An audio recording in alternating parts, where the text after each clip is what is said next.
सुख चाहते हैं तो जहां सुख नहीं है वहां ढूंढ रहे हैं, इसीलिए आज तक नहीं मिला, सब अशांत है। आपको तो जो जो चीजें चाहिए, जो वस्तुएं, धन संपत्ति, पद की आकांक्षा रखते हैं, तो आपको लगता है अगर ये मिल जाते तो मैं सुखी हो जाता। अपने को ऐसे बहुत मिले हैं जिनके पास आप चाह रहे हैं, उनकी बहुत मात्रा में संग्रह किया हुआ है, बहुत अधिकारिता है, बड़ा पद है, खूब ऐश्वर्य है, जगत में उनका नाम है, सम्मान है, पर हृदय जल रहा है, हृदय अशांत है। क्यों? क्योंकि जहां शांति प्राप्त होती है वहां उनका संबंध ही नहीं है।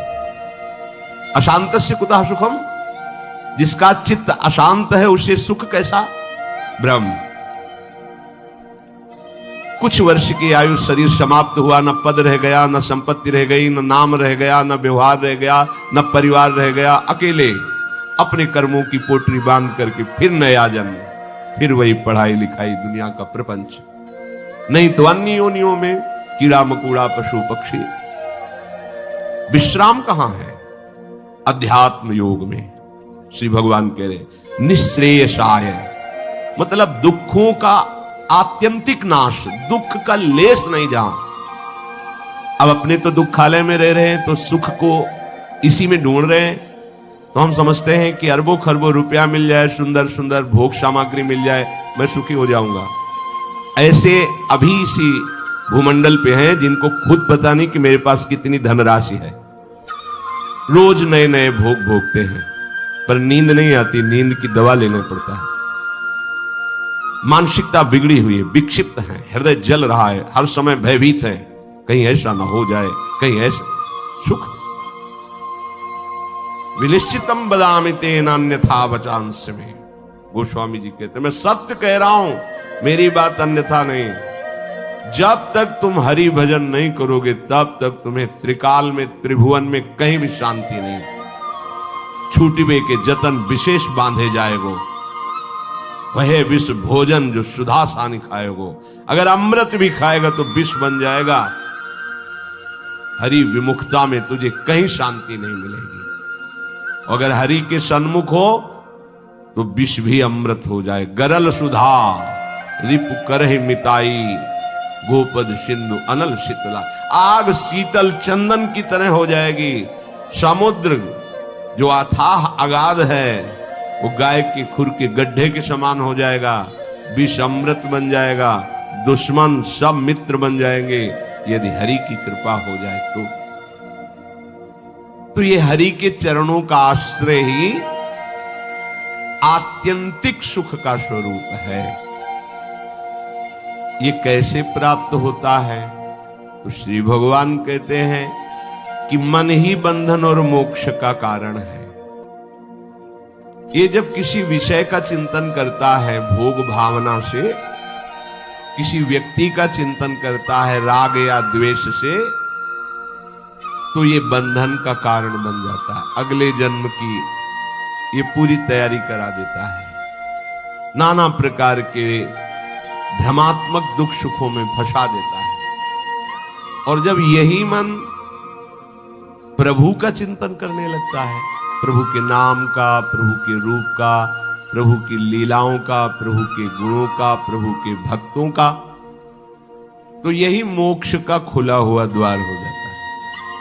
यही मन, जब मन किसी व्यक्ति को भगवत भाव से, किसी भोगों को प्रभु की सेवा में अर्पित करने के लिए, यही मोक्ष का कारण बन जाता है। और जब किसी भोगों को स्वयं भोगने के लिए और किसी व्यक्ति को राग द्वेष से, यही बंधन का कारण स्पष्ट। इसीलिए भगवान बहुत जोर देते हैं अनन्य चिंतन पर। तुम्हारा चिंतन भगवत भाव से निरंतर चलता रहे तो जितनी श्वासें हैं वो प्रभु को अर्पित कर देने का फल होगा, प्रभु के समीप पहुंच जाना। ये तो बहुत कठिन है। मन को संसार के चिंतन से हटा करके प्रभु के चिंतन में लगाना है तो बहुत कठिन है, क्योंकि हमारी आसक्ति हो गई है शरीर में, शरीर संबंधियों में, भोगों में, पद प्रतिष्ठा में। बड़ा सुख लगता है, जब हमारा यश, हमारी प्रतिष्ठा, हमारा मान, हमारा ऐश्वर्य, हमारा संबंध ये बहुतायत में दिखाई देता है तो अहंकार को बड़ा सुख मिलता है। यही दुख में फंसने का मूल कारण है और संसार में यही उद्देश्य रखा जाता है। देखो ना ब्रह्म, जो हमारे दुख का मूल कारण है वही हम उद्देश्य लिए घूम रहे हैं, तो सुख कैसे मिलेगा? धतूरा बोओगे तो विषय खाने को मिलेगा ना, अमृत तो नहीं मिल जाएगा। अगर धतूरे में एक जीवन नष्ट करने की सामर्थ्य है तो मान, प्रतिष्ठा, प्रशंसा, भोग, भावना ये कई जन्म नष्ट करने की सामर्थ्य रखता है। बुद्धि हमारी भ्रमित है, इसलिए हम समझ नहीं पा रहे। विष तो एक जन्म मारता है, विषय देखो ना, जब से सृष्टि हुई आज तक मार ही तो रहा है। मरते मरते थक गए, मरना नहीं मिटा, फिर मरना पड़ेगा। अरे अब तो ऐसा मरो कि अब जन्मना न पड़े, मृत्यु महोत्सव हो जाए। तो हे प्रभु, ये आसक्ति हमारी हो गई है शरीर में, शरीर संबंधियों में, भोगों में। तो जहां हमारी आसक्ति होती वहीं हमारा मन चित्त चिंतन करता है। और आप कह रहे हैं कि अगर मन चिंतन करे निरंतर प्रभु का तो मुक्त है, जीवन मुक्त है। अभी कैसे हो सकता है ऐसा? तो श्री भगवान ने कहा, प्रसंगमजरम पाशमात्मनः कवयो विदुः स एव साधु सुकृतो मोक्ष द्वारमपावृतम्। खुला हुआ मोक्ष का द्वार खुल गया। क्या? जो तुम्हारी शरीर में आसक्ति है, शरीर के रिश्ते नाते संबंधियों में आसक्ति है, भोगों में आसक्ति है, वही नरक का खुला हुआ द्वार है। कैसे? त्रिविधम नरकस्येदम द्वारम नाशन मात्मनः कामः क्रोधा तथा लोभा तस्मादेत्रयम् त्यजेत। जब तुम शरीर भाव से होते हो तभी तुम्हें काम वेदना सताती है। काम में बाधा पड़ने पर क्रोध का जागरण होता है, क्रोध ही नाश का स्वरूप बन जाता है। क्रोध हमारी स्मृति का नाश करता है, स्मृति से बुद्धि नष्ट हो जाती, बुद्धि नाश ही सर्वनाश हो जाता है। काम, क्रोध और लोभ ये नरक के खुले हुए द्वार है।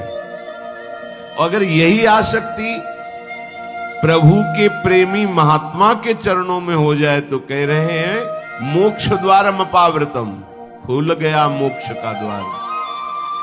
अब बस केवल प्रवेश करना है, अर्थात उनकी आज्ञा का पालन करना है। जो आसक्ति शरीर में, भोगों में, संबंधियों में है, यदि वो श्री भगवान के प्रेमी महात्मा सदगुरुदेव के चरणों में हो जाए तो मोक्ष का खुला हुआ द्वार है। अजात शत्रुः, अगर एक भी व्यक्ति के प्रति शत्रु भाव रहेगा तो यहां लौट के आना पड़ेगा। एक भी व्यक्ति से आसक्ति हो गई तो लौट के आना पड़ेगा। मृग के बच्चे से हुई मृग बन गए, पुरंजनी से हुई पुरंजनी बन गए।